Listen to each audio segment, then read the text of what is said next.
So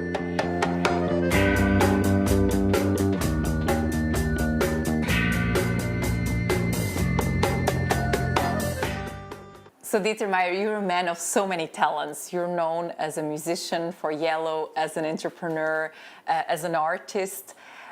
What are you more, a businessman or a creative person?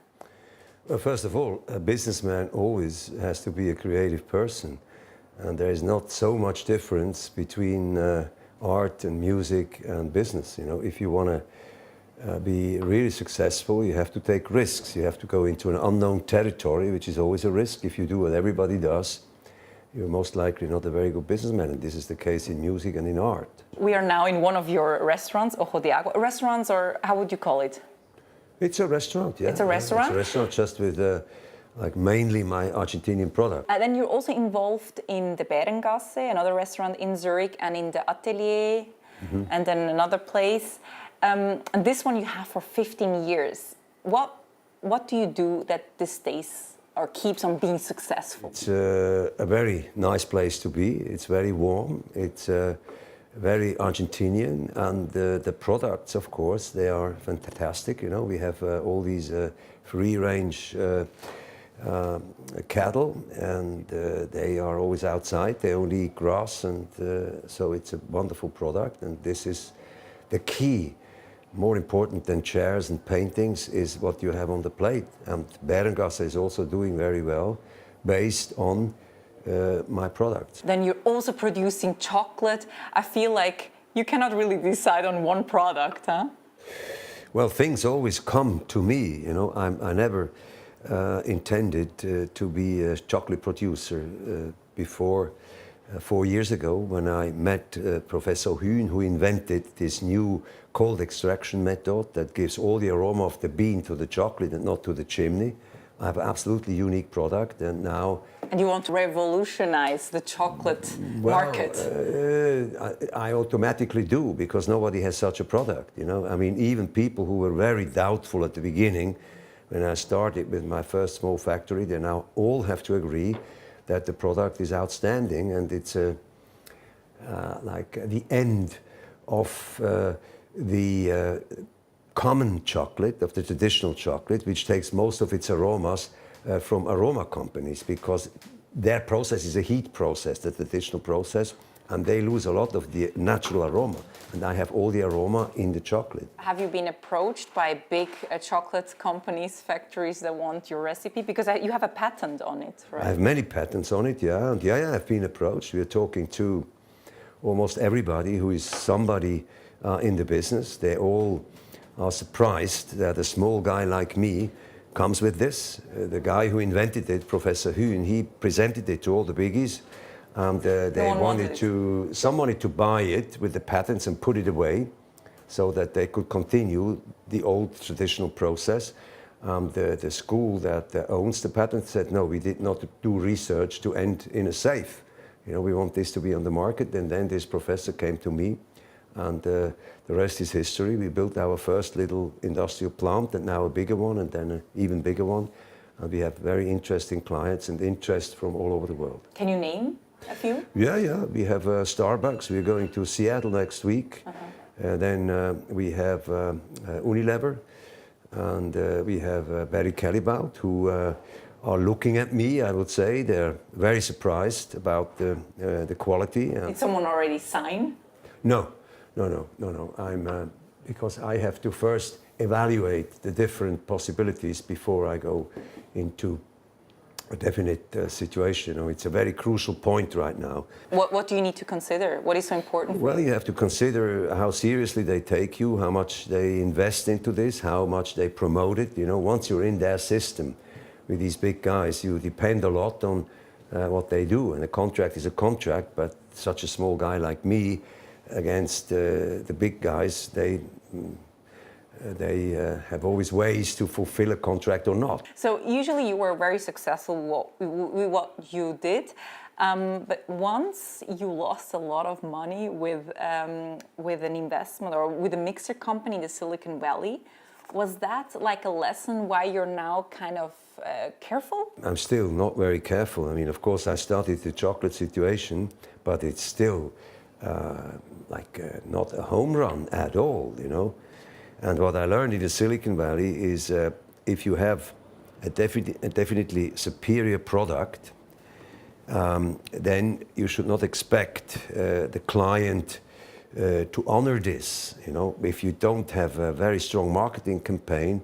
I was the only one who had a fully digital mixing console for like mixing movies and radio and television. It was definitely a superior product.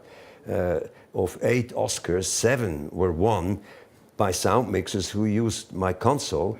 But I was ready to go into the consumer market, and there I learned I had to spend another lot of money to even get into the shops. You know, and I was under the impression that a clearly superior product would make its way, but this is not true. There you learned something.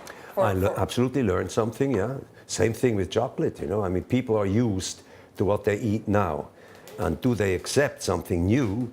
In my little shop that I have here at Zurich, at the limit, I'm doing very well, but this is a small shop, you know, and if you want to grow, you have to go into a mass market, and in a mass market, people eat what they're used to eat. It's hard to, even if you are clearly with a better product on the market, it's tough to convince people. Does the name Dieter Meier help?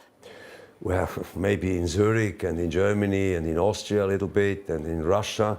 I'm still Russia? Yeah. We had big success with yellow.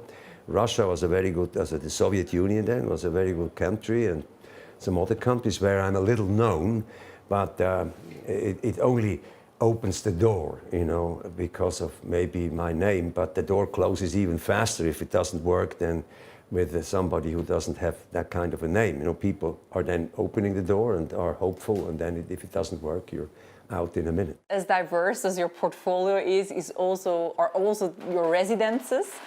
You have homes in LA, in Berlin, Ibiza, Zurich. Did I forget one? Well, Argentina. Argentina, of course. And Hong Kong. And Hong Kong. I'm trying to develop, like with my food products, the Hong Kong market, and then hopefully China. Making it into China, like Which everybody. Would be huge. Yeah, it's huge, but I have a lot of things for sale. How is it going there? I had a very slow start, you know. It's Hong Kong is very competitive. You have to have the right connections. And I'm at the very, very beginning. It's a tough market. It's a very interesting market. You know, Hong Kong is as big in population as Switzerland, all in one place. But it's tough. How does Zurich differentiate from other world cities? What do you only find here? I grew up near Hottingerplatz in Zurich, and I still live quite close to Hottingerplatz. And so when I walk to the city, I'm the 7-year-old boy who goes to school, and that's a huge pleasure. In all the other cities, I don't have the sensation of being thrown into my very early years, and I enjoy this tremendously. But still, Zurich has changed a little bit since you were a young boy, I guess. How did Zurich changed a lot.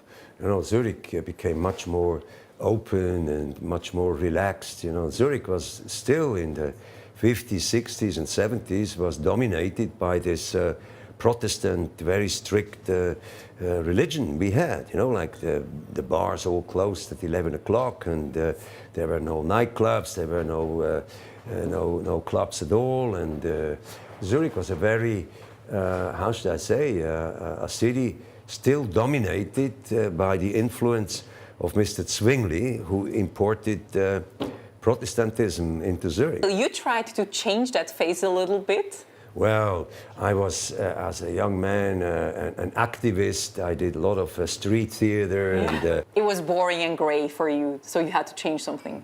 As a single person, I don't think I changed things, but at least I was maybe true to myself for what I did. And maybe some people, like when you have an art exhibition in 76, I had a one-man show at Kunsthaus, in 72 at Documenta.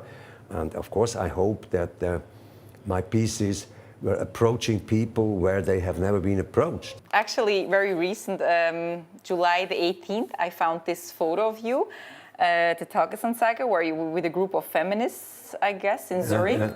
You were 24 years old. What was that about? You really wanted to contribute something to the city. I was convinced that certain things should change, you know, and in '69, when I did this, women were not as liberated as they are now. It was a quite clear program that they had to go through, and this little, how should I say, comedy it was just telling the classical story of a woman, you know. Now, of course, this changed a lot.